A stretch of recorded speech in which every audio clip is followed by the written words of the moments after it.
সবাই মিলে আমরা কথা বলেছি। তো ওনারা সাধারণত চিফ ইঞ্জিনিয়ারের বক্তব্য হচ্ছে যে আমি আনুষ্ঠানিকভাবে স্মারকলিপি নেওয়ার সময় কথা বলতে পারি নাই, গণমাধ্যমে কথা বলা নিষেধ না গীতে, এটা সে বলেছে। তো আমাদের কথা হচ্ছিল যে প্রিপেড মিটার আপাতত লাগাবেন না, প্রিপেড মিটারের ভালো মন্দটা আমাদের সাথে শেয়ার করবেন, শেয়ার করার পরে লাগাবেন।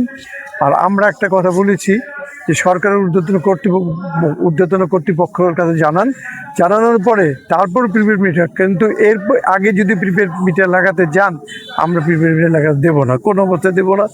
আমরা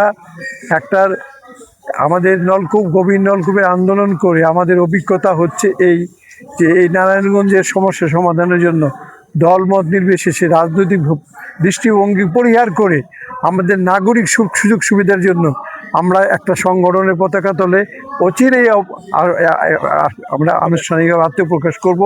সেইখান থেকে আমাদের কাজটি থাকবে নারায়ণগঞ্জের এই সমস্ত সমস্যা সমাধানগুলোর জন্য। ইনশাআল্লাহ প্রিপেড মিটার আপাতত আমি আপনাদের মাধ্যমে প্রত্যেকটা বাড়িওয়ালাকে বলবো যে প্রিপেড মিটার লাগাতে গেলে লাগাতে দেবেন না। বিদ্যুৎ বিভাগের সাথে কথা হয়েছে, তারা আমাদের সাথে বসে যদি বুঝাতে পারে যে প্রিপেড মিটার ভালো, তাহলে আমাদের কোনো সমস্যা নেই, কিন্তু আমাদের সাথে কথা বলতে হবে।